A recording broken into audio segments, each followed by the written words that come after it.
अभी चूहे को भी देखो कितना जोर आया। सुनो, मज़ार पे जाना सही है क्या गलत है? भाई साहब ने बहुत अच्छा सवाल पूछा। इसीलिए मैं कहता हूं कि इस्लाम को जानने के लिए मुसलमान को मत देखो, कुरान और हदीस को देखो। कुरान में कहीं भी नहीं लिखा हुआ है कि मज़ार बनाओ। यहां तक कि कुरान में कहीं नहीं लिखा है मज़ार बनाओ, तो लाश को क्या जमीन में ऐसा लटकाओ? क्या बेवकूफ है यार। अरे पुख्ता मज़ार बनाना एक अलग मैटर है, वो मुख्तलिफ ही मसला है।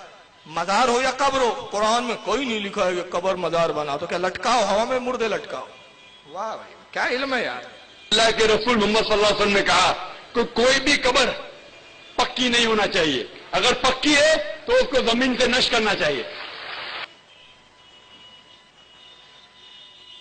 अब आइए एक चीज अब यहां से मैं थोड़ा सा टर्न करके दिखा रहा हूं कि जब ये घिर जाते हैं ना सुन्नियों में तो बहुत अमन की बात करते हैं, मगर जब अपने इलाकों में आ जाते हैं तो फिर इनकी कैफियत बदल जाती है, गिरगिट रंग बदल देता है। जाकिर नाइक को आपने सुना, अब ये दूसरे को सुनिए, तौसीफुर रहमान, इसकी भी बोली क्या है जरा सुनिए। और जो लाहौर से उठकर श्रीनगर में लड़ने के लिए जा रहा है और वो कहता है मैं तो तौहीद के लिए लड़ रहा हूं, तो उसको पूछो तुझे लाहौर में हजवेरी का दरबार नजर नहीं आता? तुझे लाहौर में घोड़े शाह का दरबार नजर नहीं आता? लाहौर में फैलता हुआ शिर्क और कुफर नजर नहीं आता? अपने घर में आग लगी है, किसी की झोपड़ी की आग बुझाने जा रहा, तो वो कश्मीर में मरे, अफगानिस्तान में मरे, इराक में मरे, जहां मर्जी मर जाए, या अली मदद करने वाला मरेगा तो सीधा जहन्नम में, गरीब नवाज का बंदा मरेगा तो जहन्नम।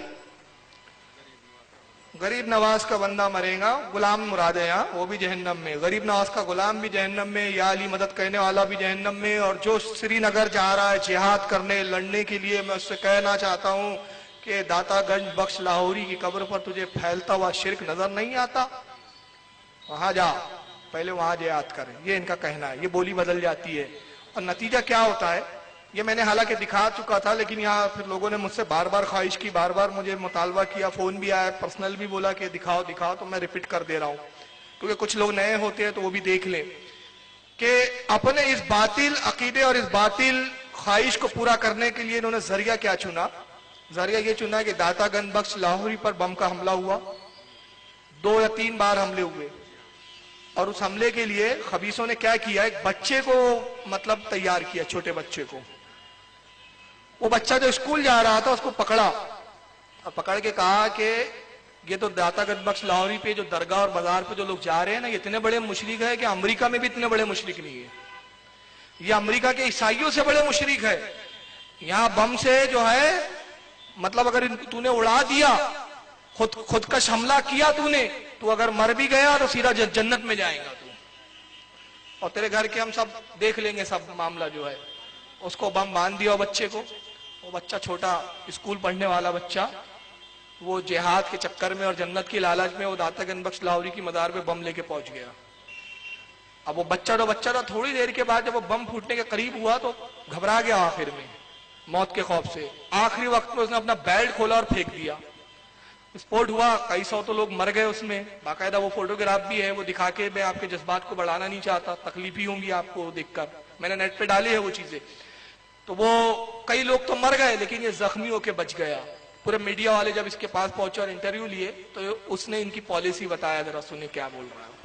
पहले तो आप अपने बारे में बताइए कि आपका ताल्लुक कहाँ से है, कितनी क्लास में पढ़ते थे और क्या मतलब आपका घर का बैकग्राउंड क्या है?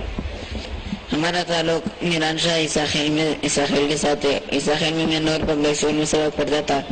जब मैं स्कूल से बाहर निकला तो एक दिन तालिबानों के अमीर जो ट्रेनिंग देता है कारी जफर ने मेरे को कहा कि फिदाई के रसूल का तो कुछ फायदा नहीं। मैंने उसको कहा क्या आप हो फिदाई नहीं करता है, कोई छोटे पर फिदाई करता है उसे जन्नत का पैगाम देता है, खुद फिदाई करो, खुद जन्नत को जाओ। उसने कहा कि बस वो सही चला गया। दूसरे दिन दोबारा आया कि नहीं जन्नत को जाओ, फिदाई करो, उधर तो बहुत खुश है, ये दुनिया के सिलसिले छोड़ दो। मैं उसके साथ चला गया कि इसको कहा गया कि तुम फिदाई हमला करो और अमेरिकन पे करो, कुफार्स पे करो। फिर ये इसने उमर ने बताया कि उसको डेरा गाजी खान जब लाए और डेरा गाजी खान को जब इन्होंने बोर्ड देखा तो इन्होंने बात की कि ये डीजी खान तो अफगानिस्तान तो नहीं है, ये तो पाकिस्तान है, यहाँ क्यों हम अपने भाइयों पे हमला करेंगे। तो उसको ये बताया गया कि डेरा गाजी खान वो अमेरिका से बड़े جو ہے کفار موجود ہیں اور جن کو یہ بت پرستی کی بات کر رہا ہے، اولیاء اللہ کے مزارات پر ان کو خراج تحسین پیش کرنے کے لیے آتے ہیں اور اپنے جو عقیدے کا اظہار ہے کہ وہ اس بنیاد پہ کر رہے ہوتے ہیں کہ یہ اللہ والے ہیں اور کامل لوگ ہیں اور ان کی جو انسان دوستی اور محبت ہے، اسلام کے لیے خدمات ہے، ان کو خراج خدمت پیش کرنا ہے۔ کتنے غلط طریقے سے ان کو پورٹریٹ کیا گیا۔ عمر یہ بتاؤ کہ آپ کے فیملی کے کتنے بہن بھائی ہیں؟ آپ کے والد؟ بہرحال سمجھ میں آ گیا آپ کے، تو اس کو یہ کہہ کے تیار کیا گیا اور یہ پوری دنیا کو بولتے ہیں کہ سری لنکا وہاں مت جاؤ جہاد کرنے، یہ مت جاؤ، یہ شرک جو پھیل رہا ہے یہاں جہاد کرو۔ یہ دوسرے نوجوانوں کو مارتے ہیں مگر یہ خبیث بم مان کے کب اپنے آپ کو اڑائیں گے؟ ان کو جنت میں نہیں جانا ہے۔ اور پھر یہی نہیں، ان کی بے باکی کا عالم یہ ہے کہ ابھی لیبیا میں، میں اس سے پہلے رے روڈ پر دکھا چکا ہوں اور ایک دو جگہ دکھا چکا ہوں، زہیر ابن قیس رضی اللہ تعالیٰ عنہ صحابی رسول کی مزار کو اڑایا گیا۔ تو کیسے اڑایا گیا؟ پہلے یہ لیبیا میں مزار ہے، وہ حضرت زہیر ابن قیس رضی اللہ تعالیٰ عنہ کی مزار جس کو بم سے اڑایا گیا۔ وہاں کے وہ خبیث مفتی سے پہلے فتویٰ لیا گیا اور اس خبیث مفتی نے فتویٰ دیا کہ ان کی قبر کو اڑانا جائز ہے اور یہ فتنے کی جگہ ہے، بولتا ہوں خبیث۔ وہ عربی میں وہ چیز میں نے حاصل کی، دیکھیے اس میں انگلش اسکرپٹ بھی نیچے آ رہی ہے، جن کو عربی نہیں سمجھ میں آئے وہ انگلش پڑھ سکتے ہیں۔ یہ خبیث ہے جس کا نام وہابی، جو مفتی ہے وہابیوں کا وہاں کا لیبیا کا، صادق گریانی نام ہے اس خبیث کا، ذرا دیکھیں گے۔ وفي بعض الشباب هناك قاموا بإزالة هذه القبور أو نبشوا هذه القبور ووضعها مع قبور المسلمين، فما حكم هذا الفعل؟ وہ پوچھ رہا ہے، انٹرویو میں لیا، اس نے پوچھا کہ قبروں کو ڈھانے کے بارے میں آپ کی کیا رائے ہے اور اس کے بارے میں آپ کیا اپنی رائے دینا، آپ کی تھنکنگ کیا ہے؟ جواب دے رہے کہتا ہے کہ اس فتنے کو روکنا ہمارے لیے ضروری ہے۔ یہ فتنہ ہے، مزاروں پہ جانا ان کے نزدیک فتنہ ہے کہ مزاروں پہ جو ہے وہ شرک پھیلتا ہے، شرک ہو رہا ہے وہاں پر۔ الأرض إن كان جديدا ينبغي أن يخرج ويوضع في مقبرة المسلمين، وإن كان قديما فينبغي أن يسوى بالأرض، فإذا كان أراد إخراجه يخرجونه، وإذا لم يخرجوه وتركوه فلا بأس، لكن يسوى مع الأرض۔ یہ خبیث کے فتوے دینے کے بعد وہاں پہ بم اڑایا گیا۔ یہ زہیر ابن قیس کی مزار ہے، یہ فوٹو آپ نے نہیں دیکھا پچھلے پروگرام میں، لیکن اب یہ ویڈیو اس کی حاصل ہوئی ہے۔ یہ مزار ہے اصل اڑانے سے پہلے کی۔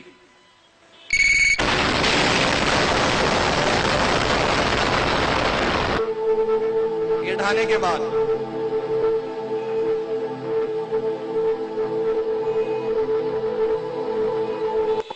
اب یہاں رک جائے تھوڑا۔ انہوں نے بم سے اڑایا اور آپ کو پتا ہے کہ بم کی طاقت کیا ہوتی ہے؟ لوہا بھی اس میں ٹوٹ کے ٹکڑے ٹکڑے ہو جاتا ہے، گل جاتا ہے۔ لوہا بھی، لوہے کی اگر عمارت بھی ہو تو بم دھماکے سے وہ بھی اثر آتا ہے اس پر بھی۔ لیکن عقیدہ اہل سنت کو آپ سلام کریں گے کہ بم سے ساری عمارت تو ڈھہ گئی مگر زہیر ابن قیس کا جسم سلامت رہ گیا ہے، یہ رہ گیا۔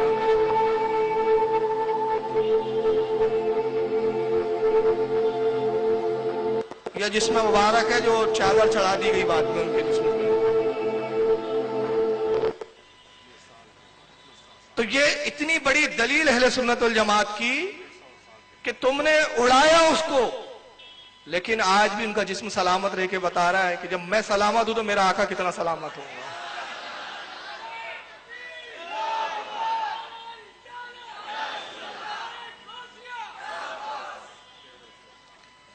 اب آئیے ایک بار معراج ربانی کو پھر سن لیں۔ میرے عزیزوں، میرے بھائیوں، اگر واقعی آپ مسلمان ہیں اور یقیناً تو آپ کو اللہ تعالیٰ نے یہ حکم دیا ہے کہ یا ایھا الذین آمنوا ان جاءکم فاسق بنبأ فتبینوا، اے ایمان والو اگر تمہارے پاس کوئی خبر دینے والا خبر دے فاسق تو اس کی تحقیق کر لیا کرو۔ تحقیق کرو، ہونا تو یہ چاہیے تھا۔ چار کا یہ زمانہ مار کاٹ لڑائی بھڑائی کا نہیں، کسی کو کلمہ پڑھانا ہو، کسی کو اسلام پیش کرنا ہو تو اسلام یہ دعوت نہیں دیتا کہ تلوار دے کر کے کسی کی گردن پہ حملہ کرو، ختم کرو، فساد کرو۔ معراج ربانی کی کلپ پھر ایک بار میں نے اس لیے بتایا کہ یاد دلا دوں کہ اسلام تلوار کی اجازت نہیں دیتا، زور زبردستی کی اجازت نہیں دیتا۔ یہ بولی کس کے لیے؟ جب اپنے پہ آئے، جب اپنے پہ حملہ ہو تو پھر اسلام امن پسند نظر آتا ہے۔ مگر اتنے بڑے گستاخ یہی بات جب صحابی اولیاء اور انبیاء کی آتی ہے تو پھر وہاں اسلام یہ ہے کہ ان کی قبروں کو ڈھاؤ، پھر وہ جو لوگ وہاں جاتے ہیں وہ مشرک ہے، ان کو بم سے اڑا دو، جو آڑے آئے ان کو بھی اڑا دو، اور پلاننگ یہاں تک